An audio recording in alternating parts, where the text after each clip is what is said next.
My name is Adam Weisman, and I am a 3L at the University of New Hampshire Franklin Pierce School of Law. I'm also the president of the UNH Law Sports and Entertainment Law Society. Before we begin, I'd like to explain the original format of the 2020 Sports Betting Summit. Initially, the summit was an in-person event slated to take place in Boston, Massachusetts today. This was to be a two-part event, the portion you will see today, and a mock negotiation between law students culminating in a sports betting bill for the 51st state of North Sequoia. Student teams were each assigned a stakeholder to represent and two clauses to negotiate on their stakeholders' behalf. For example, the professional sports leagues represented by students from Marquette Law School were set to negotiate over an integrity fee with Governor Kerry Matthews' office, which was represented by New England Law Boston. After the negotiations, our goal was to put together a mock sports betting bill. While we would have loved to have hosted the actual negotiations, we are still extremely excited about the level of interest shown in today's Zoom event. So before we get into things, I'd like to mention a couple technical aspects of the event. If you have any questions for us, me, our panelists, or our speaker, please submit them to Madeline Osborne or Abby Martinen using the chat function. Abby and Maddie, please take this second to say hello. There's Maddie. Hi, everyone. And there's Abby. Thank you, guys. These two are going to be keeping an eye on the chat, and they're going to keep tally of your questions, and they will ask them at certain points throughout the event. So if you have any questions at any point, throw them in the chat to Abby or Maddie, and they will take care of it. So without further ado, welcome to the UNH Law Sports and Entertainment Law Society's 2020 Sports Betting Summit.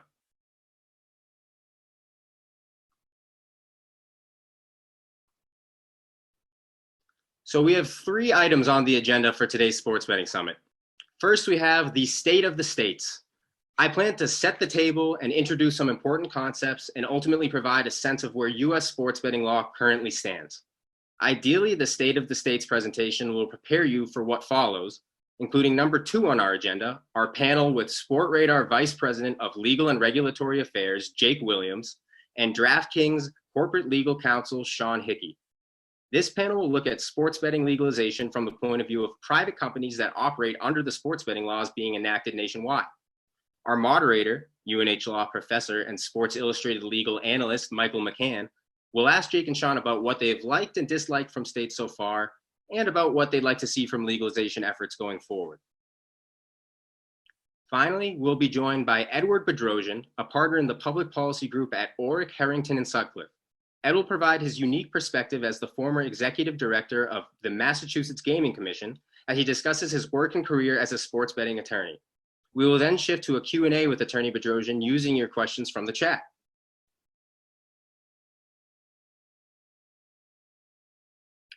So, on to the state of the states. I'd like to start by orienting everyone with some important terms that may or may not be mentioned later on. They probably will. First and foremost, a sportsbook is the entity that takes bets on sporting events and pays out winnings. You're almost certainly going to hear this term many times going forward. Next, it's very important to note the difference between the following terms, handle and revenue. The handle is the total amount wagered by sports bettors at a sportsbook over a certain period of time, while the revenue is how much the sportsbook keeps from the handle after they have paid all the winning bettors. The next term is integrity fee. An integrity fee is basically a tax on sports betting, which is meant to transfer money from the sportsbooks to the leagues and teams being wagered on. The distinction between revenue and handle is important because leagues have generally requested a percentage of a sportsbook handle rather than a percentage of the revenue. To give you an idea of where some leagues stand on integrity fees, here's a quote from MLB Commissioner Rob Manfred from May 2018. "We spend the money to produce the product. Gambling, sports betting operations are free riding on that product. It's our intellectual property at the end of the day." There are also tribal gaming compacts. Tribal gaming compacts are agreements in which Native American tribes agree to pay the state government for the exclusive right to offer Class 3 gaming. Now, Class 3 gaming generally includes casino classics like blackjack or slot machines, but it can also include sports betting, as we will see later on. So, why is it that the states can suddenly enact sports betting legislation? It all starts with the downfall of PASPA. The Professional and Amateur Sports Protection Act, or PASPA, was enacted in 1992 and signed into law by George H.W. Bush. PASPA was inspired in large part by the 1989 Pete Rose scandal, in which Cincinnati Reds manager and former player Pete Rose was banned from Major League Baseball for betting on Reds games that he played and managed in. PASPA effectively outlawed sports betting by making it unlawful to sponsor, operate, advertise, or promote a betting scheme based on competitive games in which amateur or professional athletes participated. 4 states, Nevada, Oregon, Delaware, and Montana, were grandfathered in. This means that they were exempt from PASPA due to their pre-existing sports betting laws at the time that PASPA was enacted. Of those 4 states, Nevada, Oregon, Delaware, and Montana, only Nevada offered full sports betting after PASPA, and that made Las Vegas the sports betting capital of the United States for decades. Things began to change in 2011 when Governor Chris Christie signed a sports betting bill for the state of New Jersey. The big 4 professional sports leagues, the MLB, the NFL, the NBA, and the NHL, and the NCAA, sued New Jersey under PASPA, and they were ultimately victorious once the Supreme Court refused to review the case. So New Jersey failed at their first attempt. Then, in 2014, New Jersey tried again when Governor Christie signed a new bill, this time decriminalizing rather than authorizing sports betting in certain locations across New Jersey. Again, the leagues and the NCAA sued. However, despite the leagues winning in lower court, the Supreme Court ultimately granted cert and agreed to review the case. That led to the big day on May 14th, 2018. The Supreme Court held that PASPA violated the 10th Amendment by commandeering state legislatures. The court specifically noted that Congress can regulate sports gambling directly, but if it elects not to do so, each state is free to act on its own. And with that decision, the door opened for states to enact sports betting legislations if they choose to do so.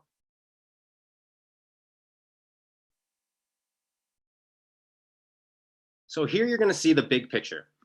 As of today, 17 states across the country are currently offering legal sports betting. There are also 4 states plus DC that have passed sports betting bills but have yet to begin operating their legal sports betting schemes.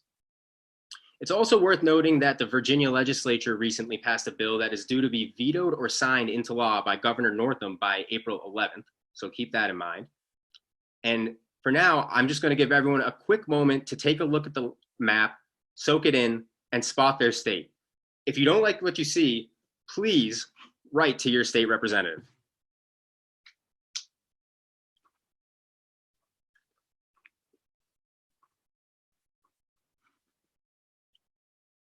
So you may be wondering how the states have gone about legalizing sports betting since the fall of PASPA.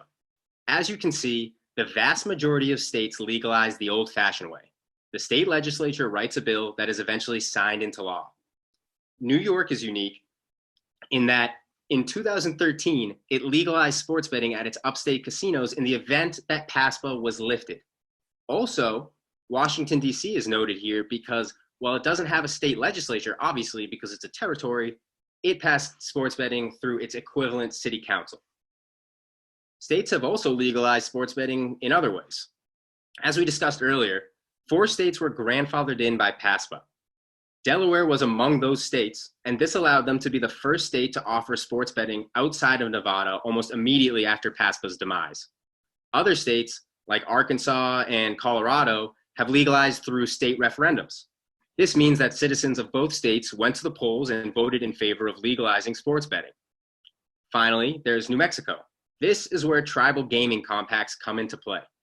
The Santa Ana Pueblo tribe of New Mexico interpreted their tribal gaming compact to permit them to offer sports betting in their brick and mortar casinos if the federal ban was ever lifted. The Santa Ana Pueblo tribe began offering sports betting in October 2018, and other tribes in New Mexico have joined them since. Now, before we get into some key issues, let's just quickly ask Abby and Maddie if there are any questions from the audience. Abby, is there anything that the people want to know?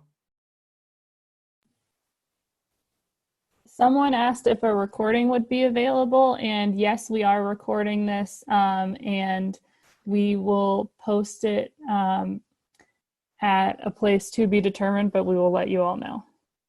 All right. Well, if we have no other questions, Abby, thank you. We will move on. So now it's time to take a look at a couple of key issues in sports betting legislation. These are among the issues that our teams were going to negotiate, and they are often key points of contention when states negotiate their real bills and regulations. First, we have mobile betting. Generally speaking, bettors in states that offer mobile betting may place bets using an app on their phone or computer so long as they are physically located within state lines. As you can see on this slide, many states offer some form of mobile betting. Some states, such as New Jersey and New Hampshire, offer full mobile betting, meaning that anyone can download an app, make an account, and place wagers while physically located within those state lines. Other states, like Iowa and Nevada, require bettors to register a mobile betting account in person at one of the state's brick and mortar casinos. There are also states with somewhat limited forms of mobile betting. In Montana and Mississippi, for example, bettors may only place a bet using their phone if they're physically located within a certain location, such as a casino or a licensed bar or restaurant. Finally, it's important to note that some states listed here, like Illinois and Michigan, currently only offer in-person betting, but they plan to offer mobile soon in the near future. Before we move on to the next clause, if you're interested in the impact that mobile gaming can have on a state, look at the fast fact at the bottom of this slide. Within 4 months of launching legal sports betting, the state of New Jersey reported that 80% of all legal wagers placed in New Jersey were placed using a mobile app. That's a lot.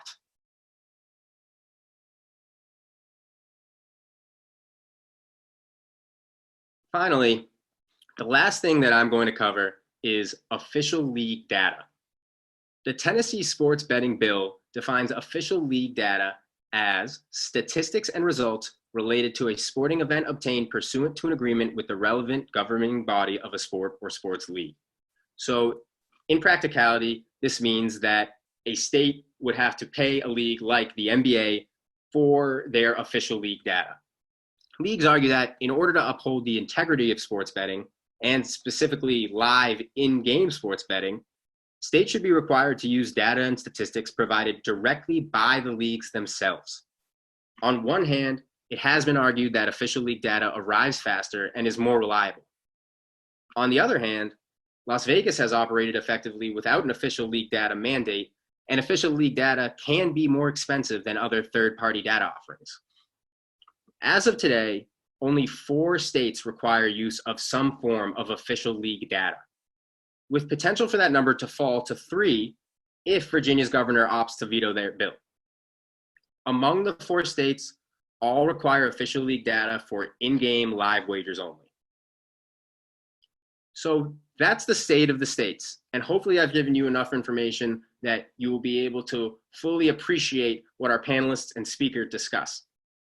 I'm now going to invite Abby and Maddie back in case any of you have any questions.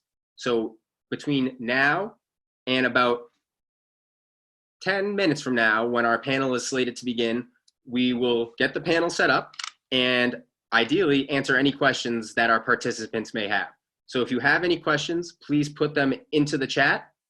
And okay, I see someone would like me to explain in-game wagering a little more. And so the traditional sports wager that you think of in these situations, or in sports betting generally, would be that before a game begins, you maybe choose which team you believe will win the game or by how much they will win said game. In-game or live betting happens while the game is going on. So you can see why official league data would be so important, or not necessarily official league data, but just quick, reliable data, which the leagues claim that they can offer.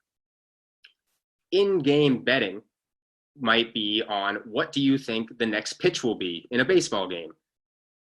If the data doesn't arrive fast enough before the pitch is thrown, that bet is useless, and there may be an issue on either the bettor's end because they already gave their money, or on the bet receiver's end because they haven't gotten the money and the pitch was already thrown. So, Abby and Maddie, are there any questions that people have given you in the chat? We do have a couple questions. The first one is, do you think that the trend is towards mobile betting across all 50 states in the coming years? Okay, so I think that this is something that our panelists and our speaker will touch on, but I can give my opinion. As we discussed, New Jersey reported that 80% of bets in New Jersey were placed through the mobile app within the first 4 months. That seems to show that there's a large appetite for mobile wagering in a state which has a reputation for its gaming. Consider the fact that New Jersey has Atlantic City. So without mobile, obviously people are limited to only placing bets physically at casinos or licensed restaurants or bars, and that could limit the amount of wagers that a state is able to take, and thus limit the amount of money that the state ultimately takes in from betting.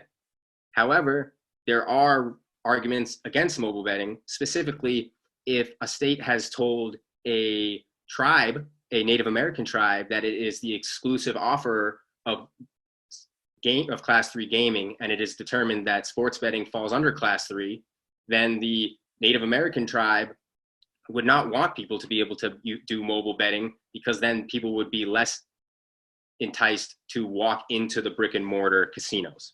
So because of the technological state of our society, I think the trend towards mobile is inevitable, but I also think there's going to be more pushback despite how much sense it might make in certain situations. I have another question. Does sports betting legislation apply to professional sports or also amateur sports? So this is something that can depend on the state that is in the, sorry, let me rephrase. Your question really largely depends on the state regulations that are in place for the relevant state. Some states do not allow any wagering on college sports at all, while other states don't allow any wagering on the college teams that are within their state.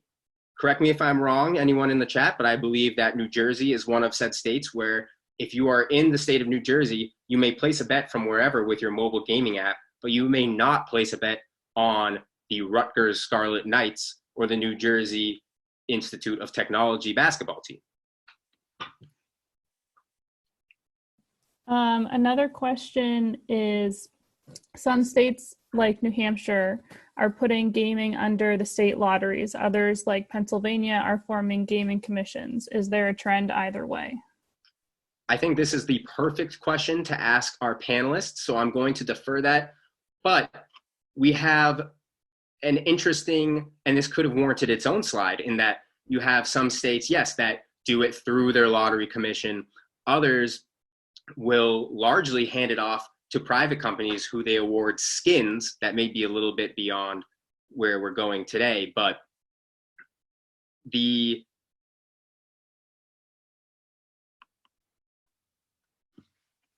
sorry,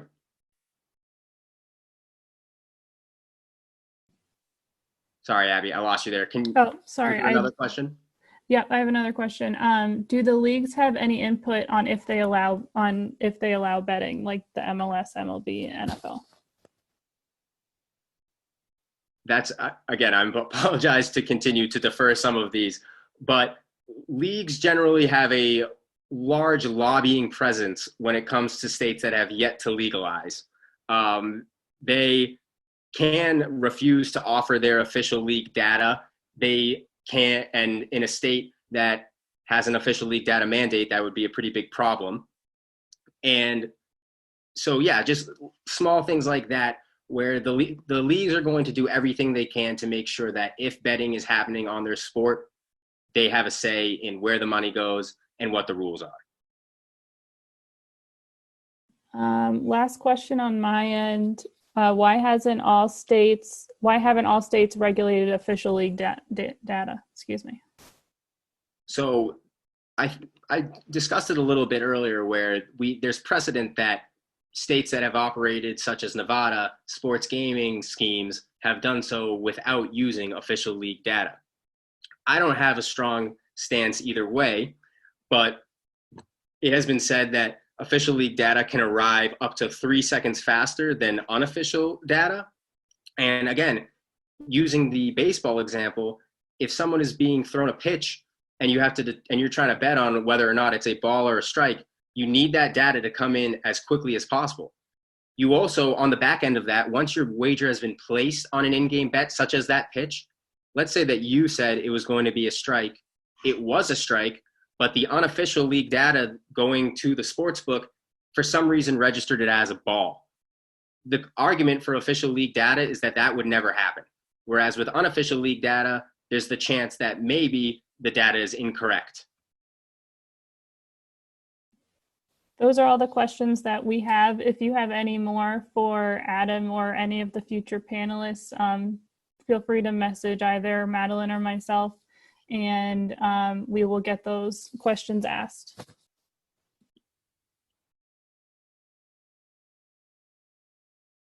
Okay, then everyone please just stick with us for about a minute, and then we will get going with our esteemed panel. 1 second.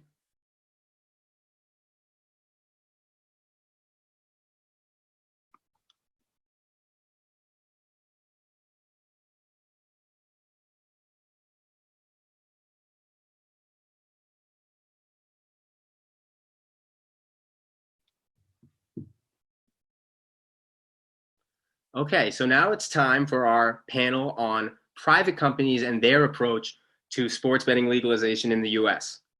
So I would now, without further ado, like to introduce, again, UNH Laws and Sports Illustrated's Professor Michael McCann. Let's see. Great. Thank you, Adam. Can you hear me okay? Okay, hopefully this is, okay, great. First of all, thank you. As a starting point, Adam, excellent presentation. And that was so helpful to see this overview of a field that is often grouped together as one thing, sports betting. But as you just showed, it's all over the board in terms of what states are doing and some of the distinctions between how states approach sports betting versus how other states do it. And we'll tease out some of the details that you alluded to in really just an outstanding presentation. Also, before I begin, I just want to thank our students for putting together this event. Obviously, this is we're living in an unusual time where so many events have been canceled, but Adam, Abby, the whole team rallied and kept this event on in spite of the challenges. And I know that I can speak on behalf of the school in saying how much we appreciate what you've done to put this together. Also, thank you all for joining this event too. I know people are busy, and I want to make sure this is a event where you're getting a lot out of it. And of course, our great panel, which why don't we turn to now? Is everyone on the panel available to talk? Let's see. Is Jake and Sean? There's Jake. Yeah, I've been unmuted. Let's see. There we go. Okay, great. So Jake Williams and Sean Hickey are both very accomplished attorneys in this industry. They both have tremendous knowledge of some of the key issues that Adam alluded to earlier and that are going to be pretty relevant going forward as we think about how this industry is going to play out. Jake also teaches in our sports betting and integrity program, where we have a program, an online program for professionals that are interested in this field. Certainly can share more information about that as this goes on. But for both of you, just as a starting question, Yeah, I think we can go to details in a second, but let's talk about the big picture. So we're now living in a pandemic. We've never done that before. It has had a pretty dramatic effect on day-to-day life. And of course, most importantly, there are people who are sick and who have passed away. That's at the top of the list. I'm wondering, maybe lower on the list, how that affects the industry of sports betting and daily fantasy sports. Obviously, there aren't games being played, which sort of invites the question of what is going to happen over the rest of the year if you're able to make sort of prognostications based on an assumption that this pandemic will probably be with us for a while. I'm wondering if either of you could sort of address the big picture of the world we're living in now and how that affects the industry. Maybe Jake first. Okay, Or I'm Sean, you go. unmuted. Yep. I can go for it. Okay, thanks. Thanks, Michael. Yeah, obviously a very strange time for everyone. I think one of the most strange things about the situation is how it has an impact on 98% of the industries out there. So there is a we're all in this together mentality, which I think is helpful. It has been helpful for us in our commercial discussions to this point. But as far as what Draftkings is doing is, we're a daily fantasy sports and sports betting operator, but we're also an entertainment company, and we're here to help people get skin in the games they love. So while traditionally that is sports, and there are still some sports being offered, we have Russian table tennis, and I think there's still some darts going on somewhere. You're right. For the most part, we've had to get very creative. So, we have our this is the time to shine for esports. We have League of Legends and a lot of different video game competitions that you can currently, place an entry fee on our daily fantasy sports contests, our daily fantasy sports website. But, we've also taken the opportunity to engage our customers in other ways. We've offered different free-to-play pools, which lack the element of consideration. So they're just a fun little side promotion, talking about who you think might win Survivor that week, or how a contestant might do on Jeopardy, or popularity pools. We've got one going on Tiger King, that new Netflix doc everyone loves. So there are interesting opportunities there, but you're absolutely right. I mean, this has totally shaken up the whole industry. It's really had, everyone had been, since 2018, everyone's just been racing to try and take that next step and then try and expand to the next state, et cetera.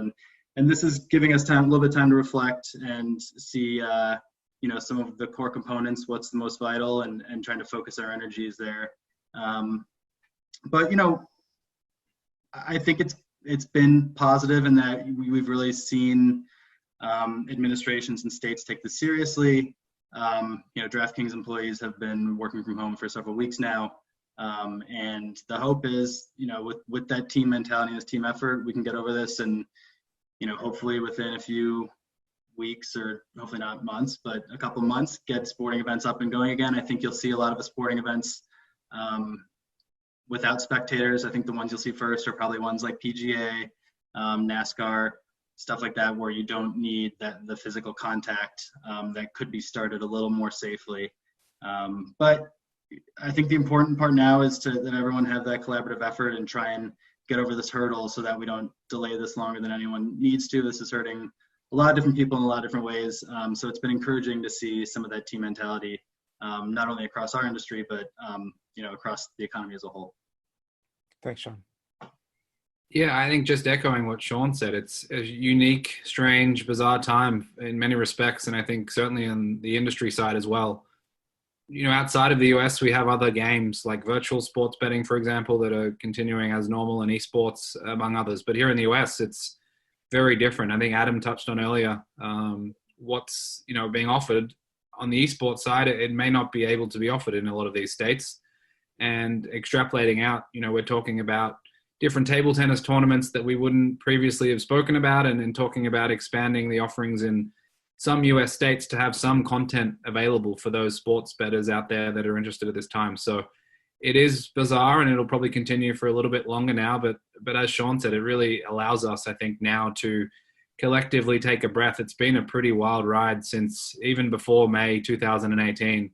Obviously, before that, we were following along pretty closely, those in the industry. And as it's evolved, we haven't really had a chance to take a breath. Typically, you'll find new territories open up around the world, and it can be 6, 12, even 18-month processes where you get that time to build out your roadmap, different technology, different providers and vendors you need, going through the regulatory process, licensing, and then you launch eventually. I think on Adam's map, we're into 20 different jurisdictions with different models, different legislative approaches, regulatory approaches, licensing models. So it's not that easy sometimes to launch, to pick up and move on. And as Adam was going through, I was looking at some states that seemed decades ago, with New Jersey and Pennsylvania and Mississippi, some of the first movers, to now where it's very much places like Tennessee, Colorado. We had Michigan and Illinois pretty recently go live. So it is a strange time, but I think it's a good time to reflect on how far we've come and obviously what's to come as well. You both, and thank you both. You both mentioned that there are alternatives to betting on the traditional sports that we're used to. I'm wondering, with that in mind, some have thought if there is going to be a long hiatus before we see NBA, Major League Baseball, NHL games, some people who are fans now might start to adopt other interests, right? That because there aren't games going on, that their interests gravitate to other things. Maybe it's playing video games. Maybe it's some of the other things that you reference. How will that affect going forward? I mean, if in fact it turns out, especially if fans aren't allowed to go to games for a while, that could have an effect on fandom. I think we all remember being young and we became fans, I think a lot of us, because we would go to the games, right? We'd be able to watch. I'm from Boston. I could go to Fenway Park and watch the Red Sox, go watch the Celtics. That definitely has an effect. If that's lost for a while, if sort of young people are kind of gravitating to other things, will that encourage the industry to become more expansive in terms of what you can place wagers on? Maybe Sean first. Sure.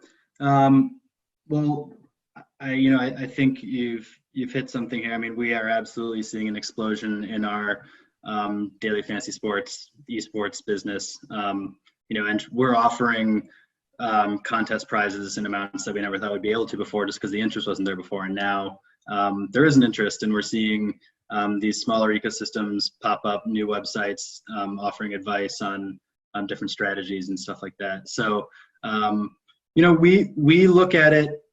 There's a couple ways to look at it. We're trying to look at it as an opportunity.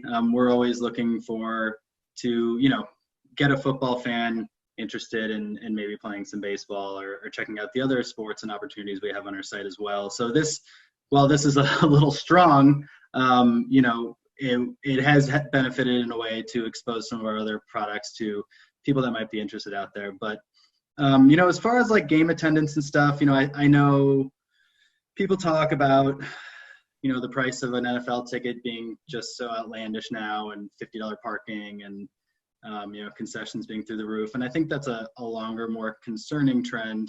As far as in the immediacy, I mean, if people are anything like what we've been hearing so far from our consumers, is they're itching to get out and see this stuff get started. I think you'll see just massive attendance, assuming we take the proper time to wait for the exposure to end here.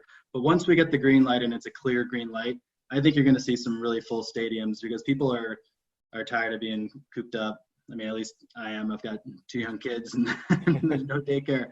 So, I think people also recognize how important sports are to them with this really strange pause. I mean, it's very strange for me, and I'm not an insane fanatic of any team besides maybe the Chicago Cubs, but when I sit at home in the evenings and you turn on ESPN and they're talking about the NCAA tournament from 1982 and just reflecting on past games, it really strikes you when it's all paused like this as to how important a role sports plays in many of our lives. And I think once that green light is given again, I think you're going to see a lot of enthusiastic patrons really get involved again. And some people might determine, hey, I thought this was a part of my life, but I really didn't miss it. I'm certainly not one of those people. Our customers we're hearing are not those people either, but it's certainly possible. But we're optimistic, and we're trying to use this as a way to, display some of our other products and opportunities to our customers right now. Thanks, Sean. Yeah, I think from our perspective as well, we're having conversations now about simulated seasons, for example. Can we use past data that we have on real sporting events and simulate an entire soccer season, basketball season, whatever it might be, a tennis tournament perhaps? Obviously now Wimbledon recently cancelled. What can we do on that front and offer, virtual options so that someone who is interested in those sports has something to engage with? I think obviously, I think the NBA is doing a good job. NASCAR have done things, with the NBA 2K League, with Kevin Durant playing against Trae Young, for example, something like that, that's going to be engaging given we have this void. So whether or not they stick or not longer term, I think things like esports are continuing to grow in the sports betting space and just generally. So I think it'll have some uptick. How much that is, time will tell, but it is certainly opening our eyes to different things that are going on, allowing those creatives within the companies to potentially put some products on the table that in typical times wouldn't necessarily be focus points. And we'll see, because I think the other reality for a lot of companies is sometimes these things don't take days to spin around. It can be weeks and months. And with all the legal challenges and regulatory hurdles here in the US, it's not always something that can be done tomorrow, but I think it's something that everyone is looking at. Thank you. So earlier, Adam's presentation, he had a slide showing that 17 states people can now bet on sports in, and I think there's another 5 or so that will soon be the case once they pass necessary regulations to implement the law. Do you see that trend continuing, that the map is going to continue? We're looking at the state of the states, that we're going to see more blue as time goes on, or do you think it will run up against values in some states that may be less open to sports betting? I mean, if you look at the map, there are pretty big segments of the country that have not yet adopted sports betting. I'm wondering how you see the map playing out over the next, 3-5 years. Sean, as the Aussie here, it might be good to start with you on this one. Sure. So, look, we've seen extremely rapid development in the, we're almost 2 years out from the PASPA decision. I don't see any signs of that slowing down. I think some of the reason why you're seeing some delays in states like California are because there are some complex tribal issues, which are going to take some time to figure out.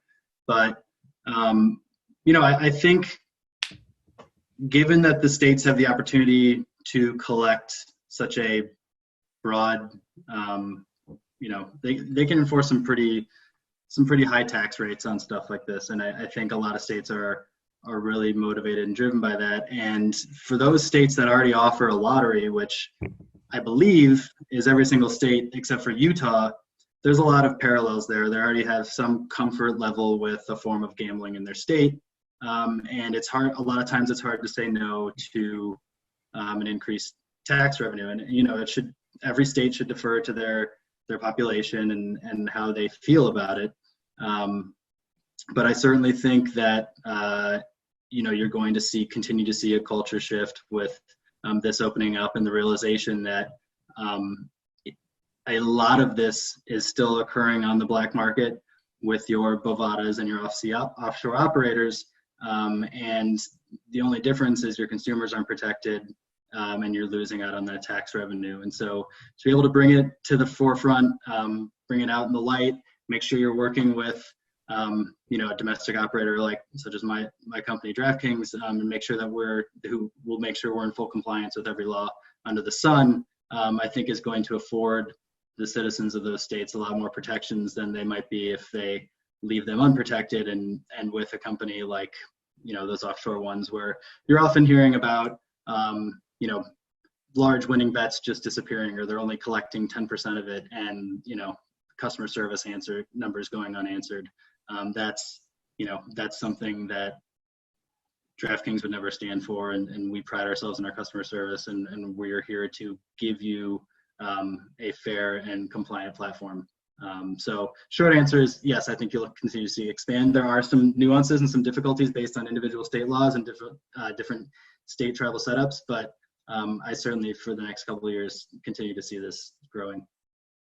Yeah, I tend to agree. I think that, our US presence, our US headquarters for Sportradar is in Minneapolis, Minnesota, and we've got offices out in California, as well as here in New Jersey and New York. So I think from those states, a pretty good cross-section there. I think there will be movement. I think the values discussion, and, one of my colleagues, Briard Snellings, who's from Louisiana, tells me a lot about Georgia and Florida and Louisiana and places down south about the different nuance that comes with that. And another colleague, John Pauly, who does most of our other states, he tells me about California all the way through to places like Maine and New Hampshire. And there are varying approaches, obviously. But I think overall, as Sean said, if you're looking at this from what's available today with your local corner bookie, as well as the offshore market that exists, if you're looking at protection of players in your state, there aren't necessarily great arguments to repel the local bookie that does exist now and the offshore sports books that are available. So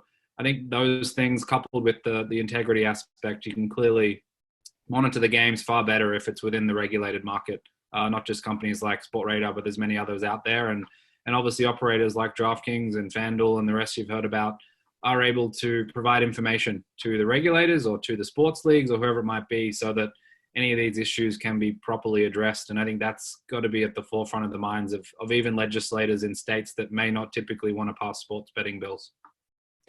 You both hit at such an important point that just because sports betting is not legal in a state doesn't mean it doesn't happen, right? That by legalizing the practice, it provides a regulatory space that didn't exist prior. And it also provides, I think, Sean, you noted the consumer protections that wouldn't be available to individuals who might lose money if they're betting offshore, if they're betting, I think, Jake, you used, the corner bookie person, to minimize that person's role and to have it legal over the table, bringing in revenue to the state that could then be used for other purposes.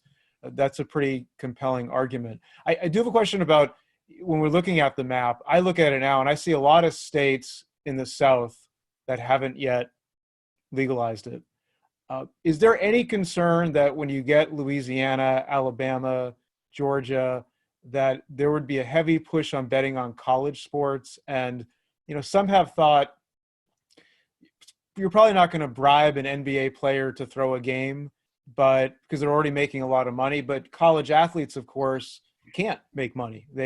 That's a whole separate topic about their inability to generate revenue from their labor or even from their name, image, and likeness. Even if that were to change, I think there would still be a thought that college athletes might be more susceptible to being bribed. And we know that there have been point shaving schemes in college sports. Is that at all a concern, that as sports betting becomes more legal in states where college sports are much more a part of the conversation, where there are a lot more people following it, is that something that states would need to monitor more carefully? Yeah, it's incredibly important. And, obviously NCAA, I know a couple of people over there who are actively addressing these types of topics, because you've seen the rate of spread of sports betting bills throughout the United States. It's just something that is going to happen and continue to happen. And I know they're actively trying to put measures in place with education, obviously at the forefront of that, making sure they get to their student athletes as soon as they can to provide them with the right information. I think it's something that, if you go back into the history books, it's probably happened more than we know about, unfortunately. And even what's publicly available, you can find videos on the internet of ex-mobsters talking about how they groom star basketball players so that eventually they can shave points or throw games. It is a sinister practice that often happens all around the world with many different sports, and it's probably not immune to the United States. So it's a very, very important topic. And if we turn away from sports betting and pretend it doesn't happen and we don't address it at all, then potentially those players are at more risk. And I'm not saying we should rapidly pass legislation everywhere and make it fully open to every person in the country to bet on their phones. But I think even some of the restrictions that have already been discussed with respect to no betting on in-state colleges. I live in New Jersey, and if I can't bet on Rutgers and I'm in my apartment and I want to bet on the Draftkings app, that gives me a couple of options. I can just not bet the game and ignore it. I can potentially find my corner bookie if I've had one in the past, or someone else who will accept that bet, or I can bet online on an offshore illegal bookmaker in these jurisdictions where they operate. So they're your options. And if you're giving those people in New Jersey those options, it doesn't necessarily make a lot of sense when you're trying to protect these athletes and these players who are betting on these sports. So I think we need to continue to evaluate how we address it. I know that the NCAA is actively, I'm sure the schools are, the athletic directors, I'm sure I remember when I was a 18, 19-year-old athlete and very, very new in the world and probably naive and ignorant about what goes on, and obviously wasn't playing college sports, but I'm sure these athletes need more information than they have right now, and continued education throughout their sporting careers so that they're able to address these issues. They can spot people that might want to fix games and are grooming them or are trying to build friendships, because often it's not 1 to 100. It's a slow relationship building where they, over time, will gain their trust, and that's when bad things can happen. So it is an incredibly important issue we all need to continue to address. Yeah, I agree with Jake there. I know some states have approached it with the no betting on in-state colleges, but, as Jake's kind of alluded to, there's ways around that. And so I'm not sure that necessarily hits the nail on the head. I agree it's an issue we want to be concerned about and we want to focus on, but I think probably a better use of our resources and time and energy would be to be educating those students, whether it's through their coaches or through an independent program in the state, as well as having the coordination of monitoring associations throughout amongst the different sports betting operators to be able to look for anomalies or potential malfeasance here. But I think it's going to be an issue. The question is just how to approach it. And I think really getting into those locker rooms and being able to speak to those athletes individually and really lay down the risks, I think would go a very long way, to Jake's point. And let me give you this example. Let's just say Sally Burrow or Bob Tagovailoa place bets on, obviously their sons are prominent quarterbacks, certainly were last season, and those bets are being placed in a state. Would you rather that being placed with someone like Draftkings, who understands that information, potentially can pass that to the regulatory body or the school or the NCAA or whoever it might be, versus it being a corner bookie or an offshore bookmaker outside of that state that then has no interest in sharing that information? I think we can address things far better if we are proactive and have steps in place to assess that information when it comes in and utilize it, rather than now where in-state colleges you can't necessarily bet on, and then certain other restrictions are happening. So I think that's the situation where we have the ability to gather this information and share it with the right people and institutions to make the right decisions. So that's the way I see it. Great, thank you both. So 4 years before the Murphy decision, Adam Silver, the NBA commissioner, wrote a pretty influential op-ed in the New York Times saying, let's legalize sports betting, but do it on a federal level. And it was interesting in part because, of course, the NBA was litigating against New Jersey along with other leagues in the Murphy case, at the time, the Christie case. And then fast forward to 2018, the NBA and the leagues lose. The Supreme Court rules that that Congress cannot prohibit sports betting in a space that it hasn't regulated. Now I think about Adam's slide showing 17 states and how there are all these differences between state laws. We've been talking about them throughout this whole conversation. Would it make sense that Congress re-enters this story and thinks about a federal approach rather than this state-by-state approach where in some states you can bet on college sports and some you can, and some you can bet on colleges in your state. Others you have to you can't place a mobile bet, others you can. I mean, this is sort of kind of chaotic, you could say. Would it make more sense, as Adam Silver recommended in 2014 that we have a federal approach. Any thoughts on that? Well, I'll just say that, we will obviously work within the confines of whatever law is passed. That being said, sports gambling was a states' right issue before PASPA was passed, and it's a states' right issue now since PASPA has been overturned. But I think some of the conversations that we've had already kind of point to why it should be left to a state-by-state decision. New Hampshire, for example, they have their opinions on living free, and their minimum age is 18. Everyone else is 21, but that they felt strongly about that, and that's how they wanted to run their operations. So that's what we're doing. You talk about the southern states having a strong focus on college sports. They can dedicate more of their resources and gear their laws towards what they think their constituents need protections from. The tax rate's important too. I think some states want a specific number for a specific reason and can justify it while others can't. And I think you're going to lose a lot of that flexibility with some of these federal guidelines.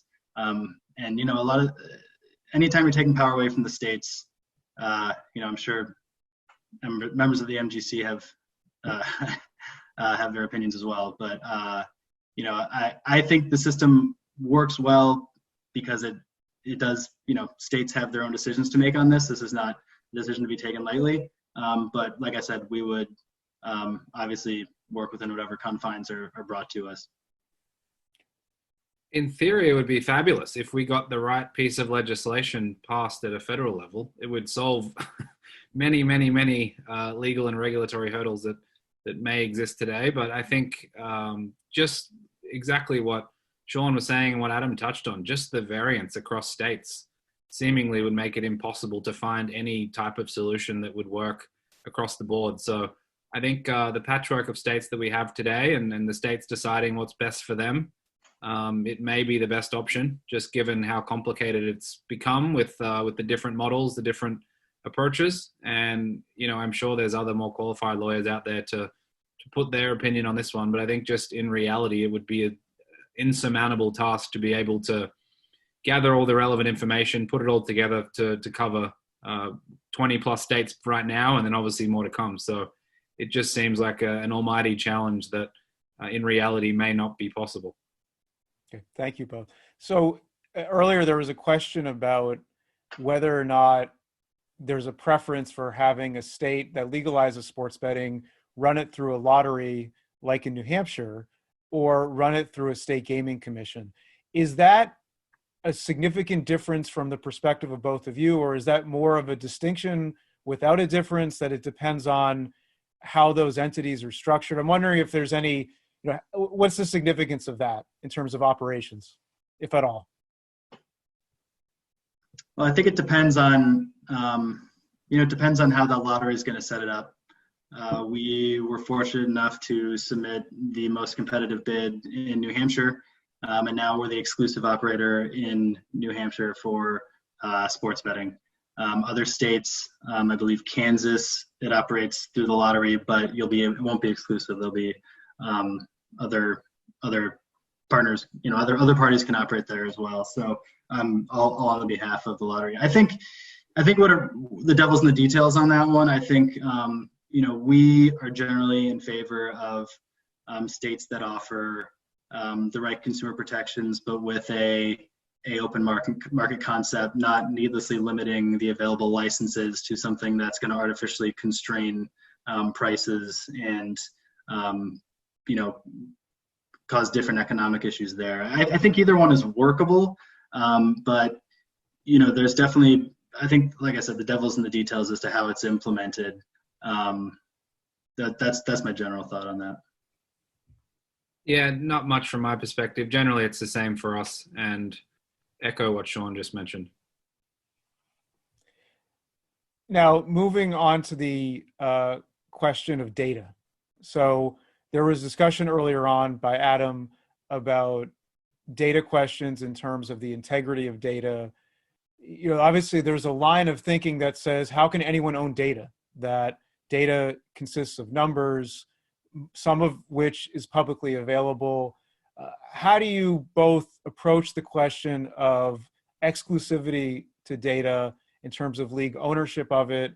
And how do you respond to those who say you can't own numbers, especially sports statistics, that everything should be free?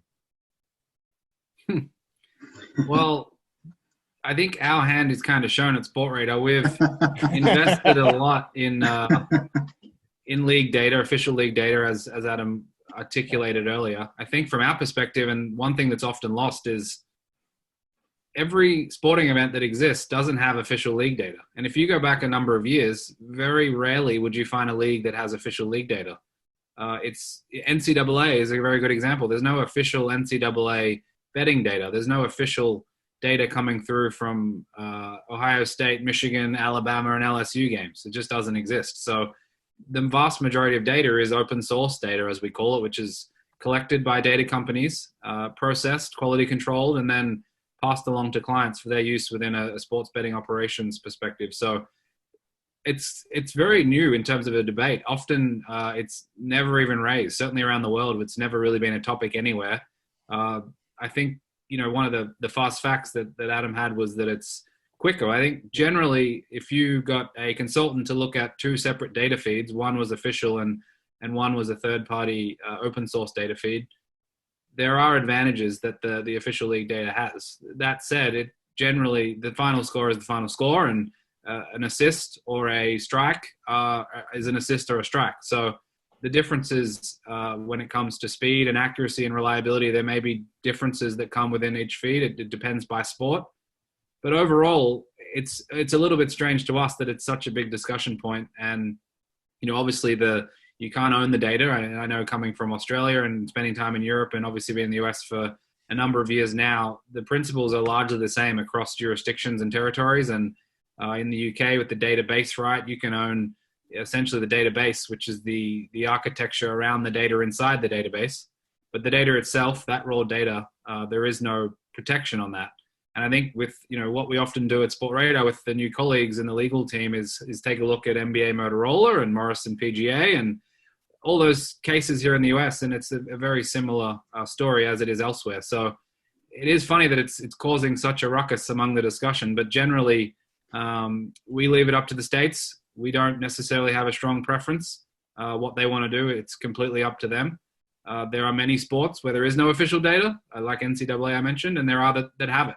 And we'll provide it to our clients. And if there are rules around that, we'll obviously comply. And like I said, it's a bit of a strange one to us that it's such a high priority. Yeah. So I'll just start by saying, we were operating daily fantasy sports before authorized gaming operated data feeds existed. And there was no official NBA or MLB or NFL data to have. So obviously you can run a product without it. However, we've taken the approach that we want to provide the premier product to our consumers. And as part of that product, we want to be able to say that we have the official data, that we are partners with the big leagues who are offering this to give the absolute best product to our customers. I think, if you wanted to talk from a legal perspective as to the ownership of that, I think that'd be a different conversation. But we do recognize the value of being an official authorized, gaming operator of the MLB, of the NBA, even the XFL we just did a couple months ago. We recognize the value there, and that's the approach we've taken. So thank you. But so in terms of integrity fees, Adam referenced them earlier, and they of course go to the idea that the league should get some portion of the revenue. I think a fraction of a percent is what's often thought of, maybe 0.25%. And the idea of that is that it goes to, in part, that league's expenses go up in terms of monitoring to make sure that there isn't any impropriety with players or coaches or referees. And we know that in the NBA, that was an issue with Tim Donaghy, and maybe it's been a bigger issue in other leagues, we don't know. But there's that. And then, of course, also leagues have said that sports betting is free riding off of the product that the league and the players are putting together, right? That if I can go bet on a Celtics game and I can make money from that, I haven't done anything to contribute to the playing of that game. I'm not a player. I'm not a coach. I don't own the team. Where do you see integrity fees? They're not popular, clearly, in the U.S. I think that there's been a bit of a different perspective in some parts of Europe. I'm wondering how you see integrity fees playing out. Well, so far it hasn't been a roaring success on the league side. I don't know if that'll change. It may change. I think that from our perspective anyway, we think of it more holistically than any individual condition, restriction, barriers to entry, burden, whatever you want to call it. But we see it exactly the same as a state tax. If the state tax on sports betting is, let's just say 10% of GGR in state A, and in state B it's 8%, and there is a 2% GGR integrity fee, and it is 10% as well. Ultimately, for us, it's the same outcome essentially. Obviously, it's cut up differently, and the leagues have obviously been looking for a percentage of handle rather than GGR. But holistically, for sports betting to work, the more burdens and restrictions and conditions that come with it, and obviously there are very sensible conditions. There are very sensible approaches when it comes to problem gambling and things like that we need to obviously address. On the percentage of turnover or gaming revenue, which is being apportioned to the league, for us, it's the same as the apportion to the state. If the state tax sports betting at 50%, then obviously it would be a challenge. And we've seen states with higher percentages have different markets compared to those with competitive percentages, which are generally in the 10 to 20% range. So ultimately, it's up to the states to decide. So far, it's been pretty clear what their preference is. That said, it could change, and whether or not it has a material impact on the sports betting marketplace needs to be looked holistically. Otherwise, it's a little narrow-minded. I'll give full credit to the leagues here. They started out with the concept of the integrity fee and used that word, and then quickly shifted away from it. That word is not something that's used in the industry, at least within official conversations with those partners. They changed the scope of it from, hey, give us a percentage to make sure everything's working okay, to, and that there's no impropriety, to let's work on being authorized partners where you're getting the best of the data. And to their credit, I think that they've seen some more recent success with that shift, trying to convince states that by requiring operators to partner with the leagues, that they're providing those state residents the best product possible, as opposed to some additional tax or penalty. But it is, it's certainly controversial.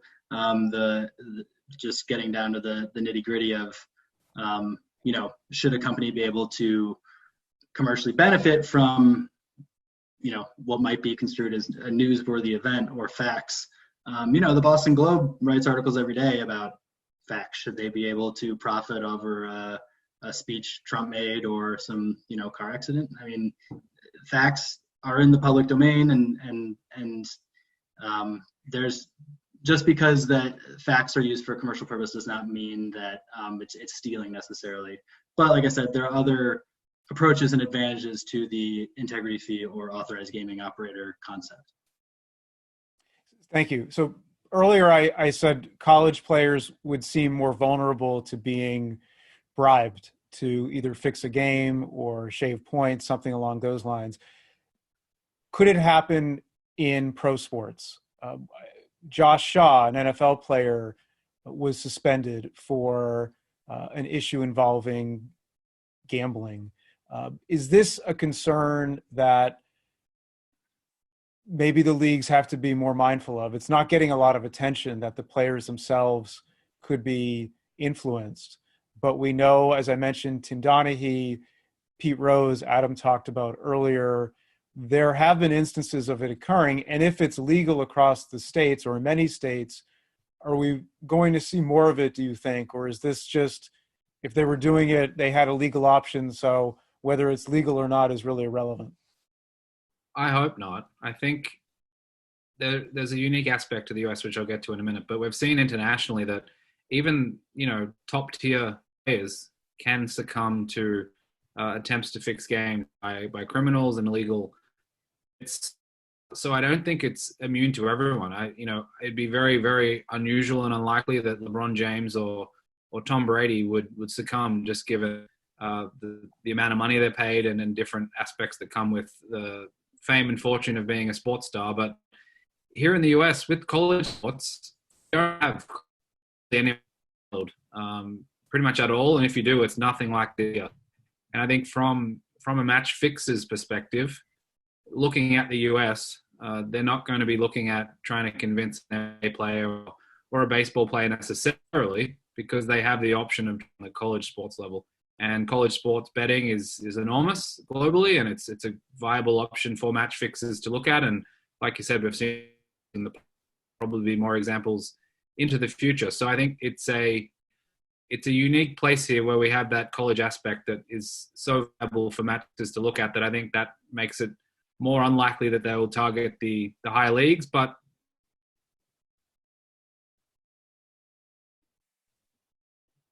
I think we lost Jake.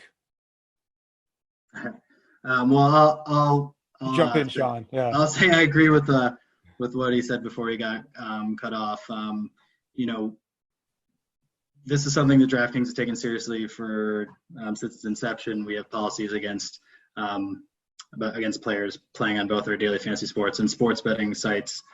There's different ways to implement that. I believe the player example you cited earlier, he actually used his own name, which is a little confounding. But there are ways to determine proxy betting using geolocation and all this stuff too.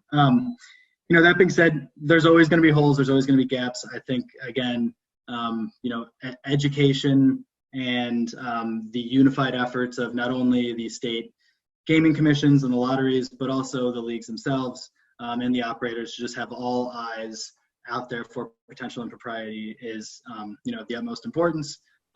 We, as part of these authorized gaming operator deals, ensuring compliance and making sure there are commercially reasonable thresholds to take steps against player involvement is certainly a portion of those deals.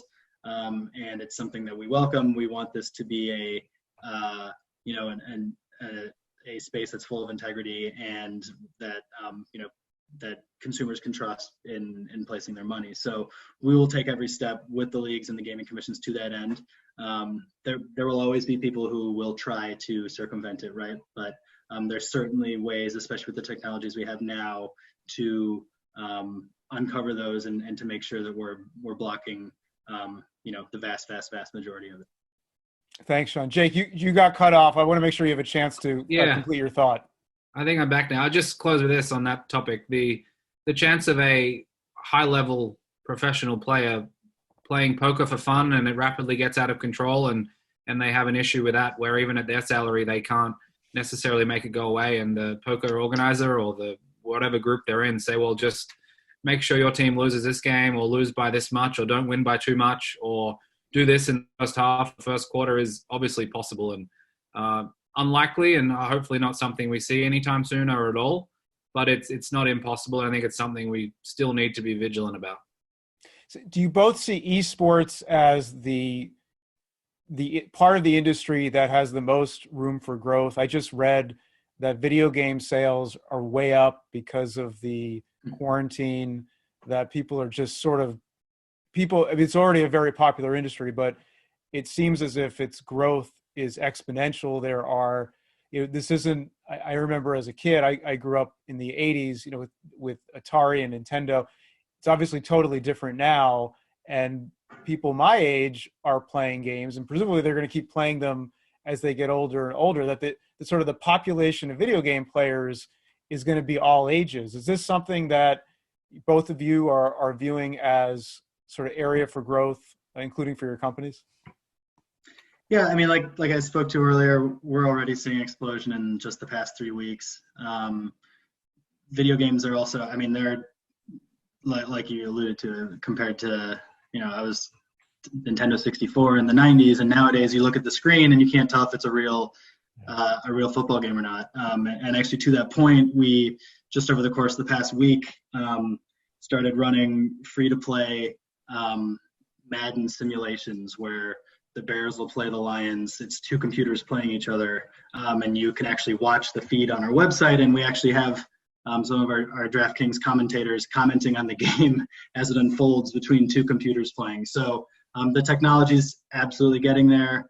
I think we are going to see a continued explosion of the different skill sets they're in, and now we're starting to see characters like Tyler Blevins, the ninja guy from Fortnite, who's making millions of dollars and has these huge shoe deals, and all off streaming a video game on Twitch and YouTube and the Microsoft one that I can't remember the name to now. But all that being said,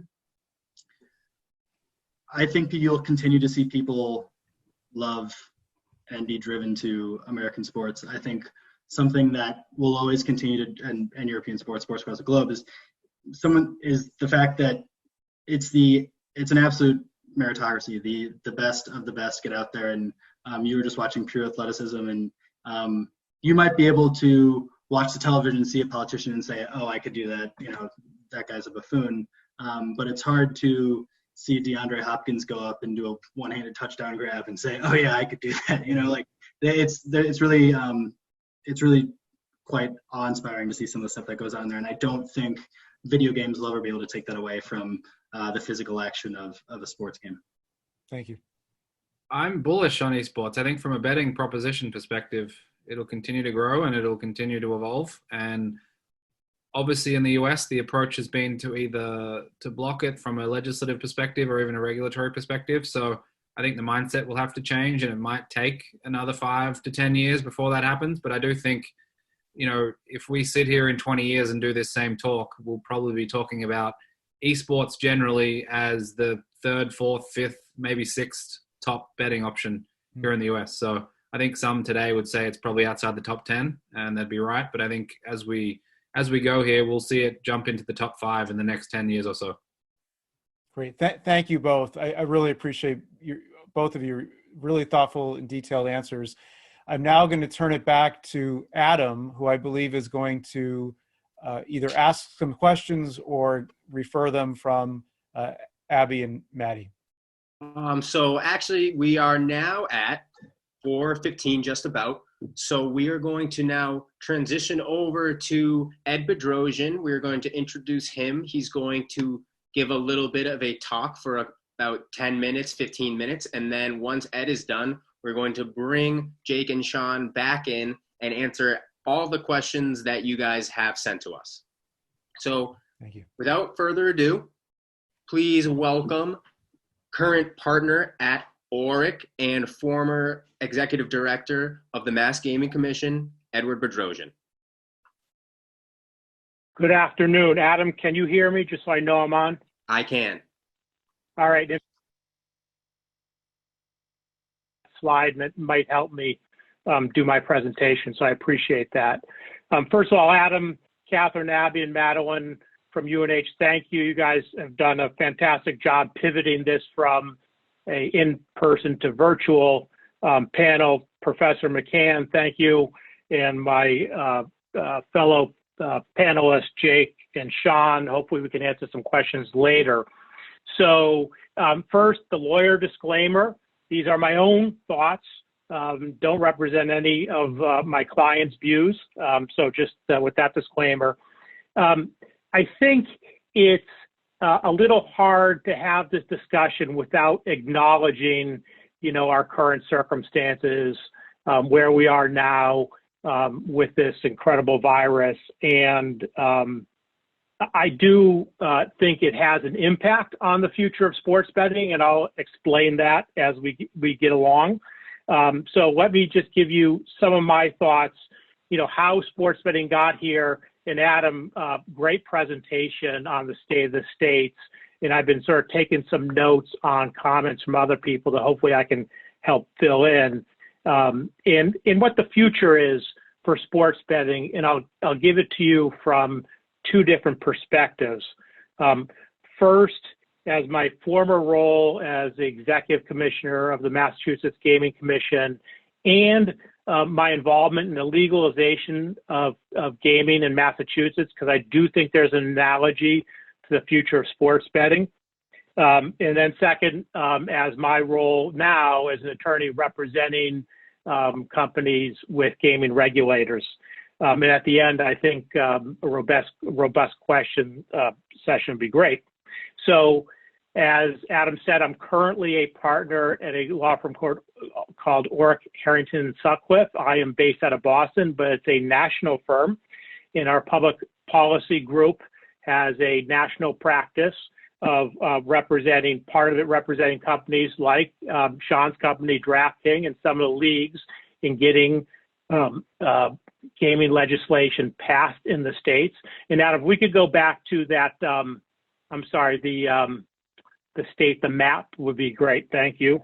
But before that, for the past 4 years, I was the executive director of the Massachusetts Gaming Commission.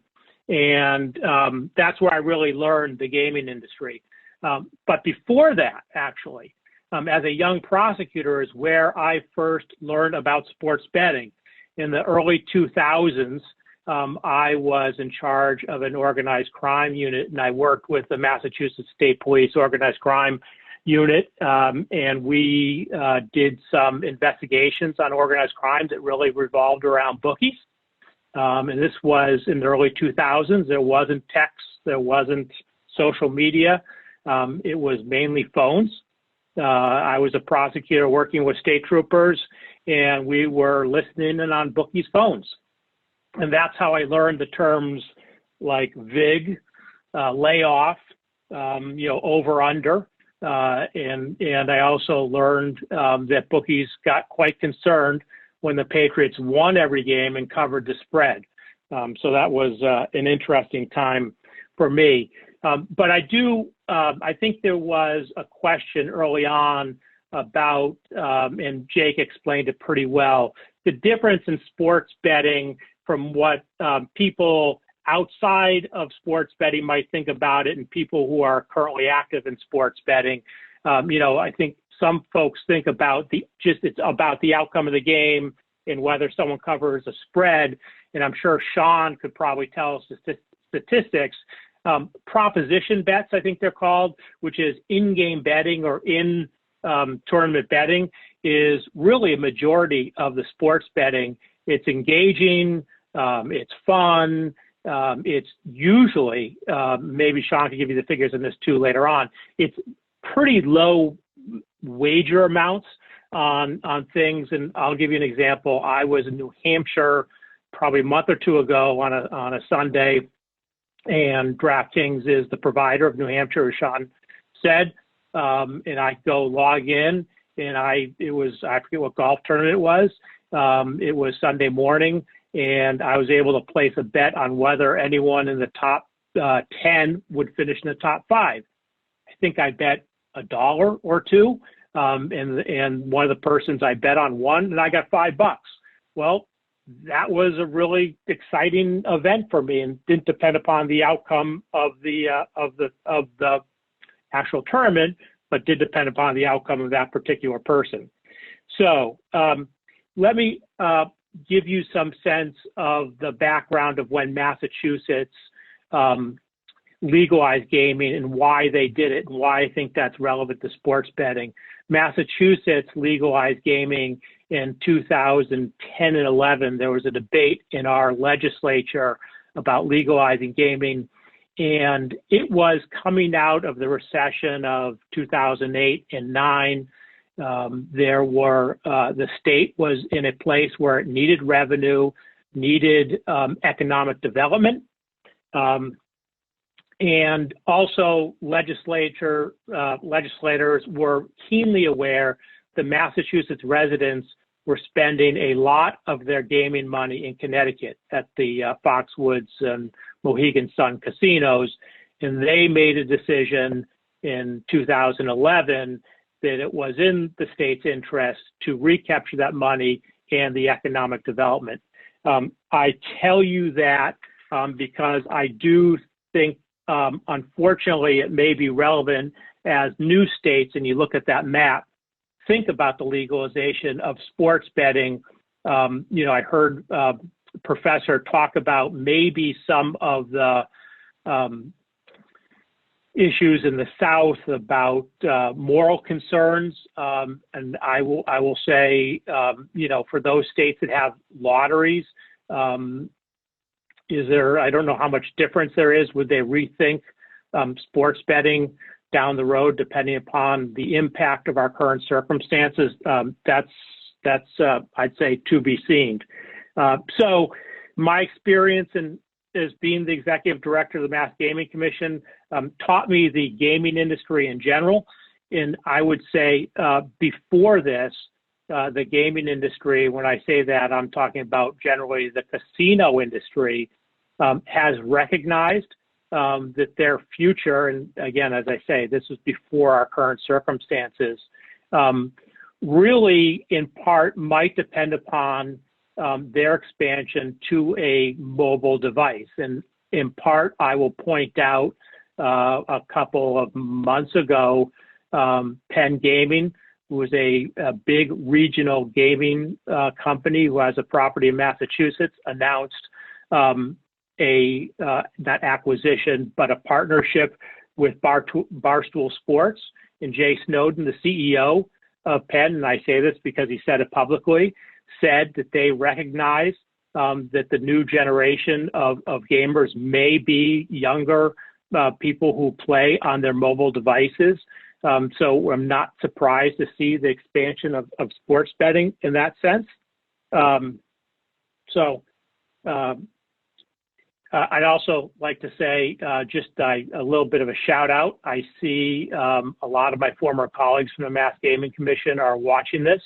I was very fortunate to have a great group of folks, gaming agents, who helped open 2 major casinos in Massachusetts when I was there.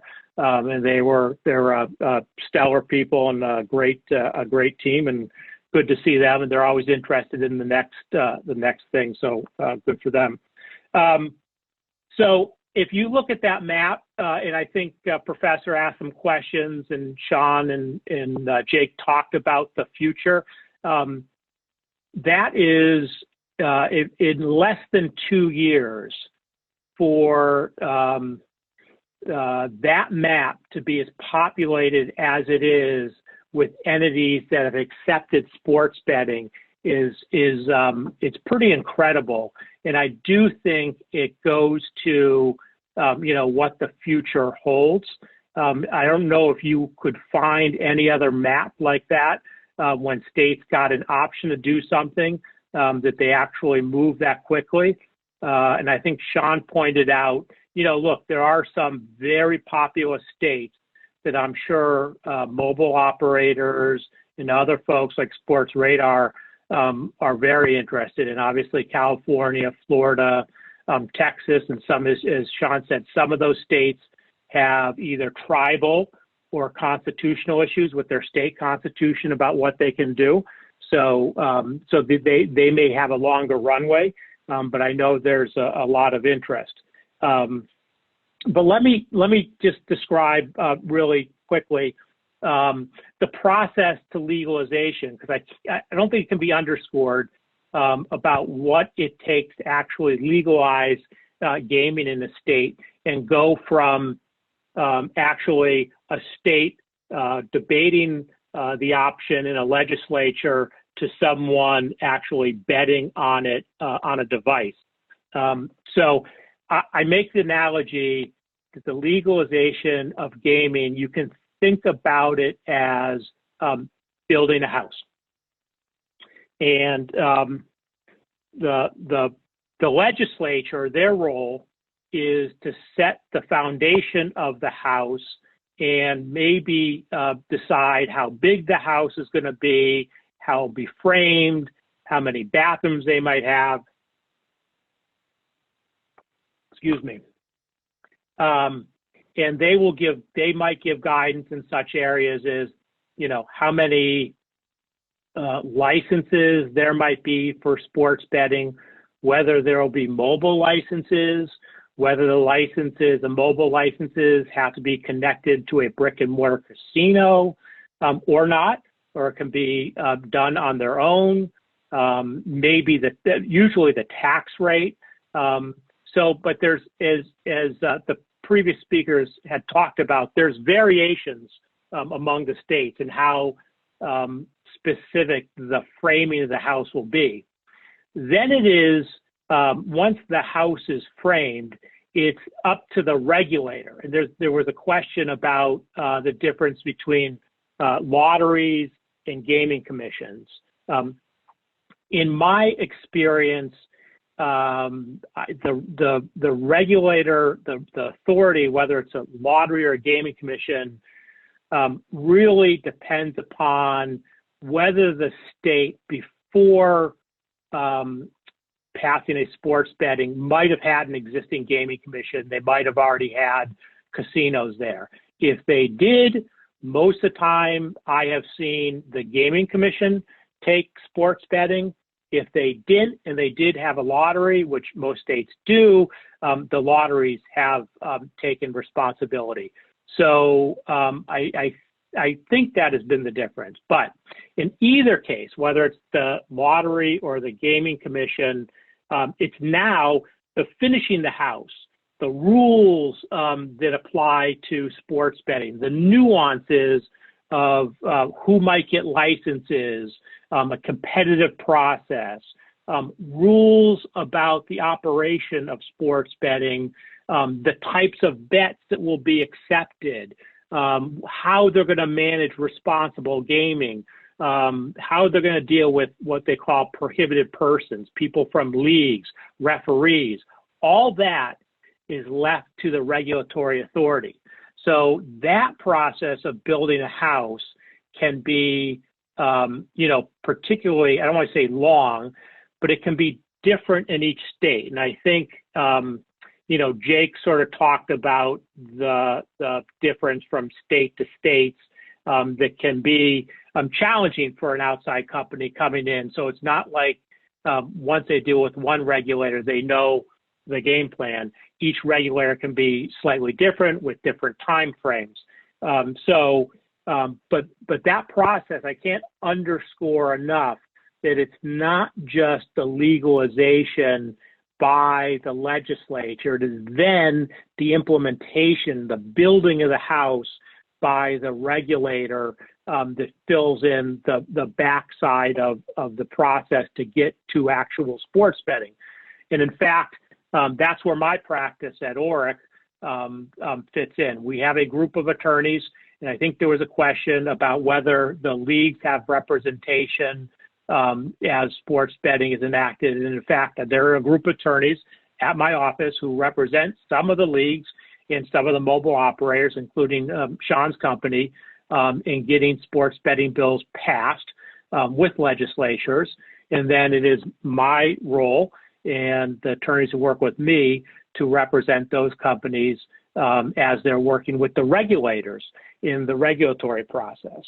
So I just want to make sure that people understand, and let me give you a sense of why that's important and why in our current circumstances it might have an impact on the future of sports betting.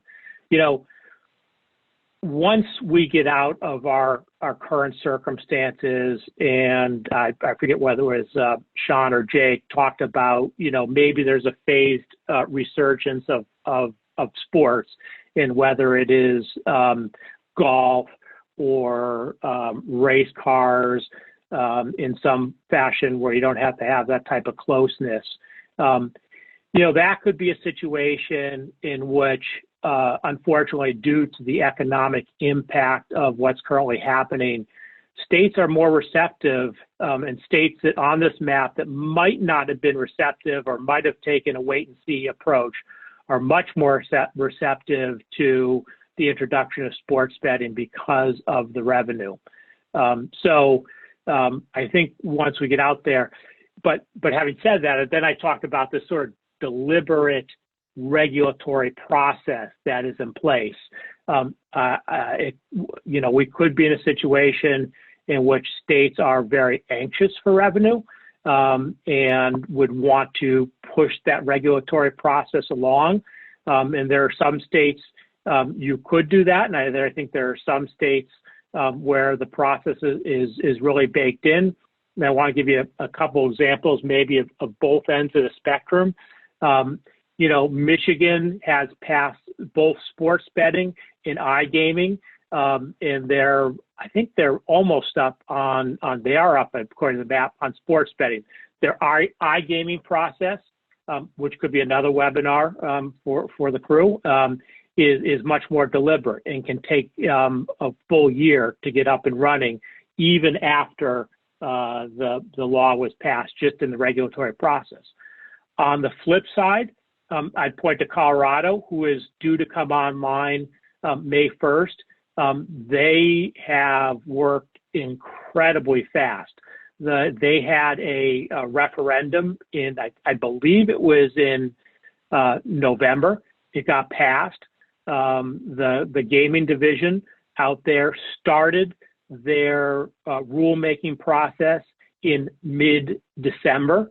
They had a number of streamed rulemaking processes with stakeholders, and they were basically done and approved in a month, which is very fast, with a goal to come online at the beginning of May.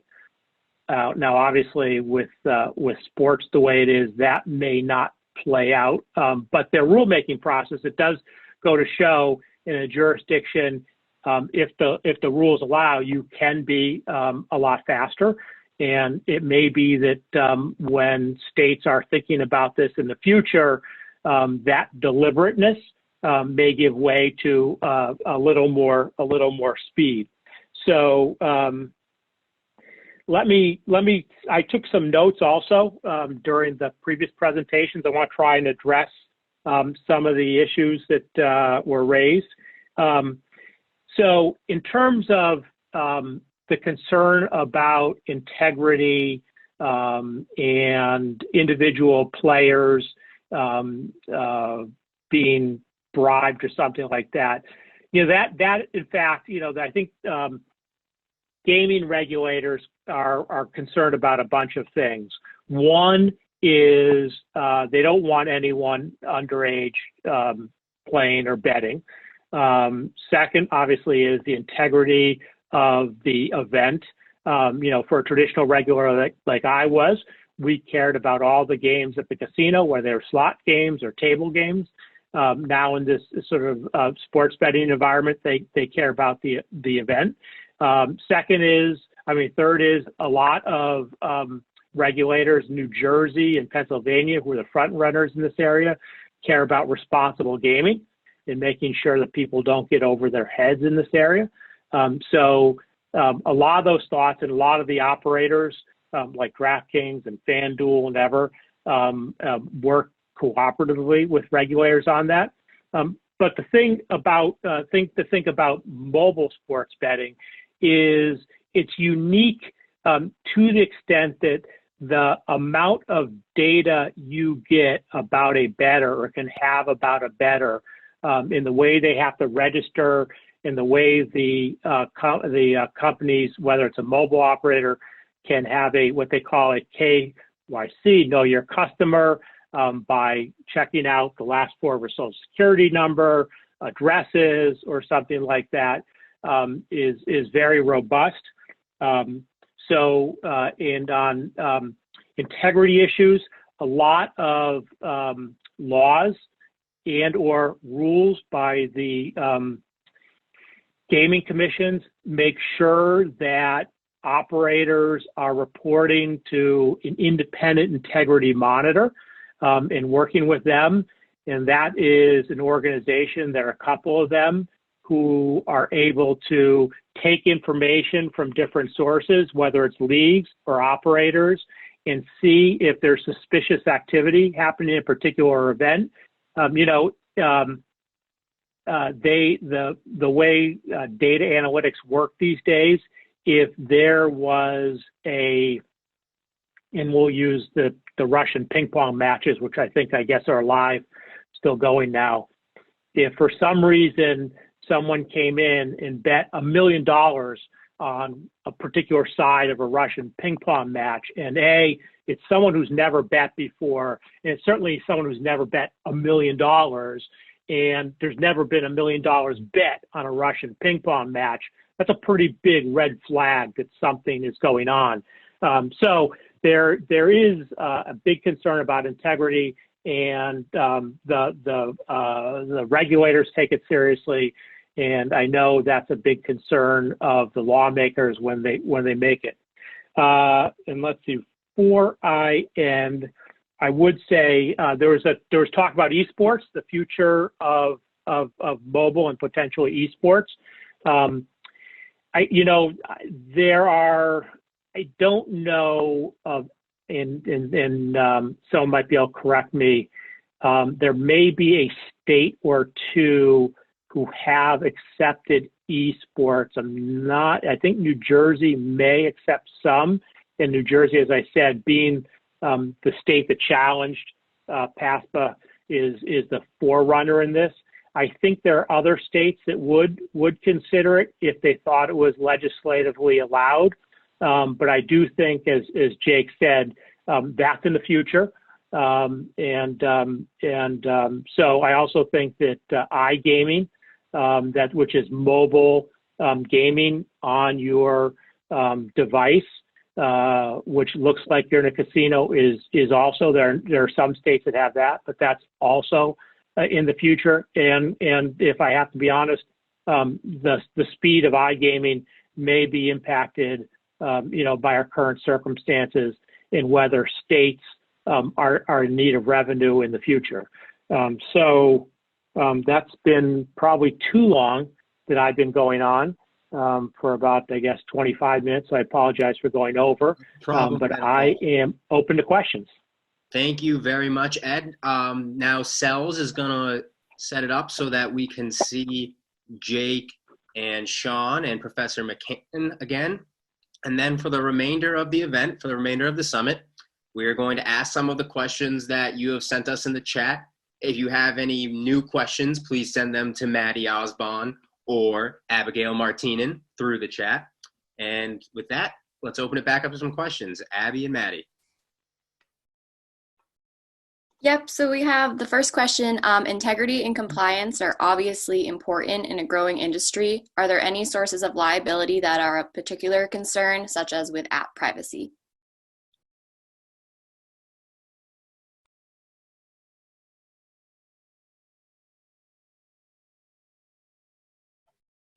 Does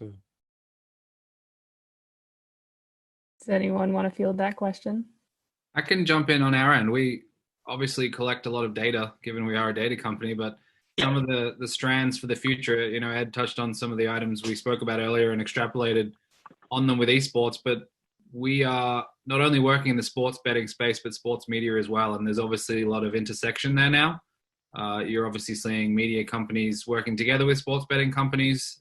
But from our perspective, things like player tracking technology and the data that comes with that. So for NFL, for example, there's microchips in shoulder pads of NFL players, and we get access to the X and Y coordinates of those players and how that might be used in the future with sports betting. You might see markets on Draftkings one day with, for example, separation between cornerback and wide receiver, or acceleration, top speed, things like that aren't things you can see with your eyes necessarily, and you would need that proprietary data coming from the league. And then further down the line, I think, again, past player performance data like that is wearable technologies and personal data, whether it's heart rate and things like that into the future, or the amount of steps that a player might have taken during the day or during a game or something like that. I think those are areas there isn't necessarily a lot of case law or even legislation that covers a lot of those topics. So we'll see those into the future. So if you are a budding law student or finishing up, there are some areas that certainly into the future we're going to need help on as an industry to try and figure out. Yeah, from the DraftKings side, and sorry, my connection broke up a little bit, but as far as data privacy goes, it's something we take with the utmost care and importance. It's very important for us as an operator to be able to determine your exact location anytime you open your app on your phone, or if you're logging in on a computer. If you're using a VPN, we know that, so don't try.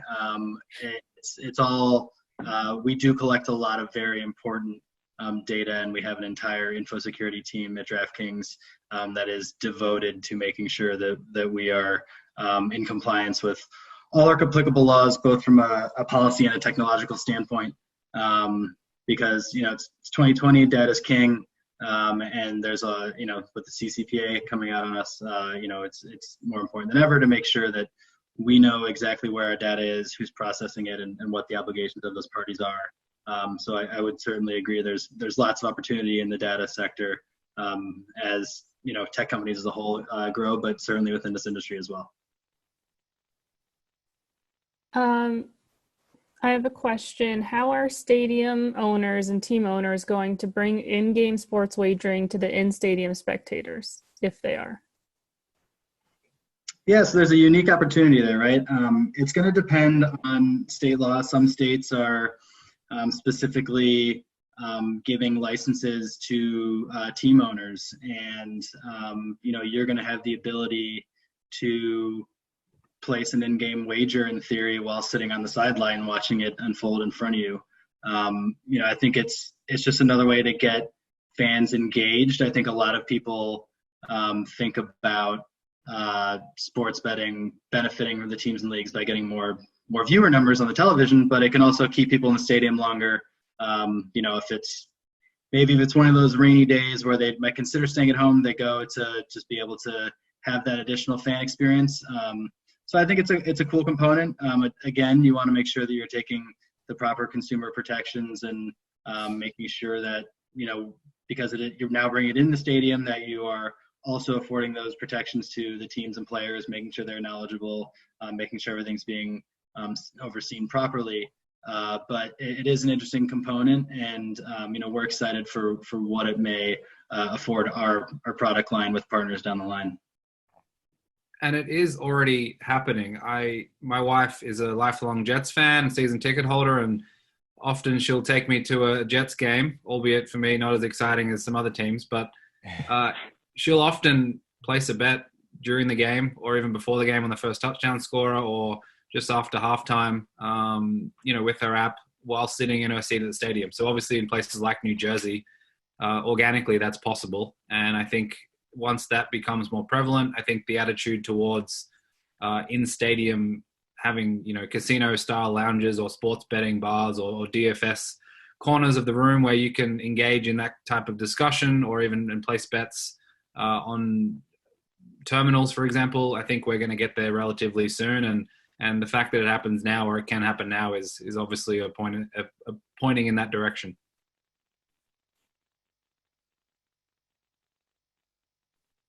Okay, the next question. Who has jurisdiction over regulating ethical issues regarding athletes and the protection of athletes? I'll just begin. I know others may have views on this. There's a lot of levels to that. One would be the athlete's team or his or her league. That would be a big part of jurisdiction, would be the internal mechanisms. If an NBA player is betting, that would be in prohibition of his contract. It would be in prohibition of the league collective bargaining agreement. It also could trigger sanction under the league constitution. So there are different levels to that. And then if it's a college athlete, he or she would be interacting with their rules within the athletic department. Also, potentially, university codes of ethics could be implicated, NCAA rules. And then beyond that, there's the prospect of, are they committing a crime as within the context of whatever they're doing? So it can get a lot more serious. I'd say that and then defer to others.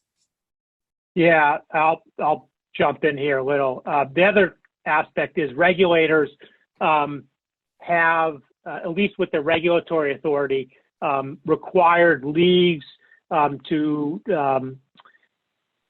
disclose what they call prohibited players, and I don't know if all regulators do this, but that most do. It is not just players; it's coaches, it's trainers, it's referees, it's anyone who might have an ability to influence the outcome. And operators are literally prohibited from taking bets from those people. So there's also the internal controls that Professor McCann talked about, and then there's the operators trying to control from external circumstances that people aren't placing bets. Good question. Tough one. So the next question is, what have companies been doing or states been doing to mitigate the risks of problem gambling and gambling addiction in regards to sports betting? So I'll try and take that. Gaming in general, little tout, Massachusetts was very aggressive on responsible gaming and responsible gaming measures. I know that, and I've seen specifically with New Jersey and I think Pennsylvania, and I think New Hampshire, they're requiring operators to have very prominent disclosures on their products for notification. So I know they are doing that. And I think the operators themselves are taking it seriously. It's not I don't think it's in anyone's interest to try and get someone hooked in a way that's not good for them. And I don't know, Sean, if you know, I've heard statistics about where the bulk of money is actually made, and it's by actually low-level bettors, just a volume of low-level bettors. But I'm not particularly clear on that. Sean, I don't know if you have anything more on that. Yeah, I mean, I'd encourage you all to go to, our sportsbook Twitter handle and see the length of the disclosure. It's this disclaimer we have on every asset on there. Whether it's 1-800-GAMBLER or a lot of different states have different numbers. It's getting quite crowded, but we offer, a plethora of gaming hotlines and other tools to give our customers the ability to play responsibly while still having we give them the ability to opt out. You can pause your account for a while if you want to do that. That's all accessible within the app and on our website. There's also limits you can set, if you say, hey, look, I don't want at any time be able to deposit over X dollars. These are all just different ways that, knowing yourself, you can set your own limits to make sure that you're not going over what you feel is comfortable as far as your gaming activity. So it's certainly a multi-pronged approach. It's one we take very seriously. And like you said, we want to make sure is an integral part of any platform we're offering to our customers. All right. The next question is, can anyone speak to any thoughts on virtual sports and racing? Audience member Brian says it's huge in the UK and Europe, but so far US regulators don't appear interested.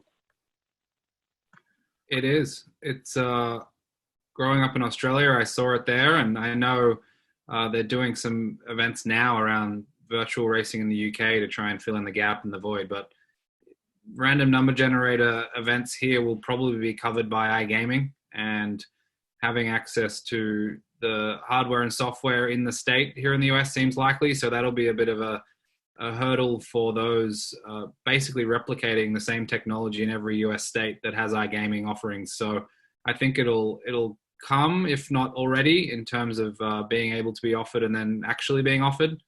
And I think in the future, if the regulations are loosened a little bit in terms of where the technology stack needs to sit, I think you'll see it far more often and more regularly.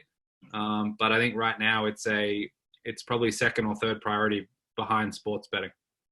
Yeah, that's one of the bright sides of this pandemic is seeing giving some of these other areas a bit of a chance to develop. We ran a really cool offering over the weekend with NASCAR where the drivers couldn't actually be there in their cars, but these racers do train at home, and they have very serious setups with the gas pedals and the shifters and like a real steering wheel. And we actually did it's free to play, so it's not technically sports gambling, but we did an iRacing event where these NASCAR drivers were driving around, a computer simulation of a real track out there, and we're competing against each other to try to come in first place. And we saw a lot of really good engagement from that. And it is, it does give an opportunity to shine on some of these other opportunities that you wouldn't necessarily consider when we're all allowed outside of our homes. So I have the last question, and it's for everyone. For each of you, what may be a legal issue in sports betting that we haven't talked about or that we've just touched on that concerns you now or in the future? So we'll start with Ed. So I think there was one we didn't talk about that may come up a little. It's come up a little more in the data privacy issue, which is players' biometric data, which might be their health information, stuff like that. There may be issues around, who owns that, who has responsibility for that, because you can imagine, if a quarterback, Tom Brady, is hurt or is torn an ACL on a Thursday before a game, that could be a big influencer. So players' biometric data is one I think that will come up and need to be resolved. And so that's mine. Jake, what do you have? Before I forget, thanks to Maddie and Abby and Adam and everyone else for setting this up. It's been a lot of fun. I'm glad we got to do it. Obviously in person would have been great, but thanks for all your efforts. I think it's easy. I think the answer from my perspective is tribal gaming. I think we've had bits and spurts so far, but I think for the next 4 or 5 years, tribal gaming is going to knock the socks off all the other legal issues that exist with IGRA and state law and local laws from a tribal perspective, trying to figure out the interplay of all of that. And I can see Sean smirking a little bit because I'm sure he's done a lot of it already. But from my point of view, we'll spend a lot of time and resources on trying to figure that out. Jake, it's like you're reading my mind. I'd like to say thank you as well. This has been fun and a nice little mix up, given the day-to-day from working from home. But there are some very complicated tribal issues out there right now. There's a law called IGRA that was passed that's meant to help tribes, but was passed before the contemplation of online sports betting, and it's causing some serious jurisdictional issues for those tribal states. And I agree that that's something we're going to see unfold. That's a lot of the reason why a lot of those tribal states are not blue on that map on the screen right now. And I think we'll get there, but we're going to need some guidance from the National Indian Gaming Commission to help accomplish that for sure. Well, I'll end by saying thank you, everyone. So many people played a part in building this event.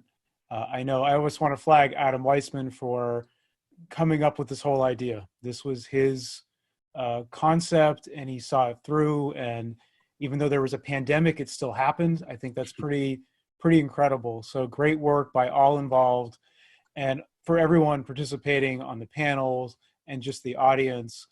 Really appreciate it. Super informative event. I mean, this was incredibly informative. This venue actually worked really well. The point I would raise that we didn't talk about is how will revenue from sports betting be divided between leagues and players?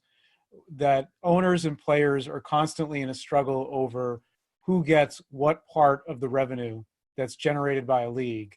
And as we're entering a phase where revenue is going to go down, that has an effect on salary caps. It has an effect on maximum salaries. It just means the pie of revenues diminishing. Will sports betting fill some of that gap? And if so, how will it be divided? Does it fit definitions of league revenue? If it doesn't, will that need to be addressed in collective bargaining? It can get pretty complicated fast. So that's what I've got. Okay, well, on that note, thank you again to all of our panelists. Thank you to moderator, Professor McCann. Thank you to our unbelievable amount of participants today who signed up and joined us for the 2020 Sports Betting Summit. We hope that everyone learned a few things and that maybe we provided a little interesting distraction from the lockdown. We ask that you keep an eye out for future CELS events to maybe break up the time that we have coming up. And other than that, thank you again very much for joining us for the 2020 Sports Betting Summit.